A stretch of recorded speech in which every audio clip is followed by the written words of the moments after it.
Hi friends, ఎలా ఉన్నారు? బాగున్నారా? నేను మౌనిక ఎంకేఎస్ యూట్యూబ్ ఛానల్. ఈరోజు మనం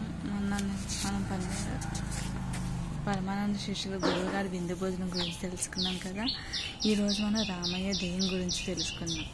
రామయ్య దెయ్యం. ఒకనాడు గురువు గారికి శిష్యులపై కోపం వచ్చింది. ఎక్కడికి పోయి చచ్చారా అని కసిరి కొట్టారు. శిష్యులు చేసేది లేక ఊరు చివరకు పోయారు. చెరువులో నీరు త్రాగి దాహం తీర్చుకొని తమ కర్తవ్యం గురించి ఆలోచింపసాగారు. ఇంట్లో ఒక తొంటరి ఏంటి పంటల్లో ఎక్కడున్నారు? రామయ్యపై ఊరి పొలిమేరలో తిరుగుతున్నారంట. రామయ్య దెయ్యమై ఊరి పొలిమేరలో తిరుగుతున్నారంట. ఎక్కడికి రండి, పాడిపోండి అని ఇక్కడికి రాకండి, పాడిపోండి భయపెట్టారనమాట. ఆ మాటలు విన్న వెంటనే శిష్యులు మొహాల మీద నెట్టుడు చుక్క లేదన్నమాట. నిశ్చేష్టులయ్యారు. భయంతో అటు ఇటు పరిగెత్తి మళ్ళా అక్కడికే వచ్చి ఓలై మనం ఎందుకు పరిగెడుతున్నాంరా అని ఆలోచించుకొని కొంతసేపటి మరలా బెంబేలు పడుతూ జ్ఞాపకం వచ్చింది.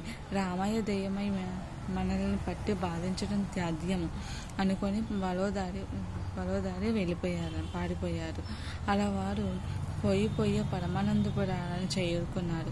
అక్కడ మధుకర వృత్తిని చేపట్టి దిక్కులేని పక్షుల్లో జీవించసాగారు. గురువు గారి ఇంట్లో మరలా శిష్యులపై యాసం దొల్లింది. వెర్రి కుంకులు ఎక్కడున్నారో ఏం చేస్తున్నారో అని బెంగ పెట్టుకొని వెతికారనమాట. కొంతకాలానికి శిష్యుల జాడ తెలిసింది. రమ్మనమని కబురు పెట్టారు. దాని వారు రామయ్య దెయ్యమై తిరుగుతున్నారు, మమ్మల్ని చంపేస్తున్నారు, మేము రాము అని బదులు పంపుతారు. అప్పుడు గురువుగారి శిష్యులు సమాధానం పరిచి వెనక్కి పిలిపించారు. గురువుగారు పంపించిన వ్యక్తితో శిష్యులందరూ తిరిగి వచ్చి బుద్ధిగానే ఉంటామండి, మమ్మల్ని కసురుకోకండి, మేమంతా మీ శిష్యులమే అంటూ గురువుగారి వద్దన ఉండిపోయేసాగారు.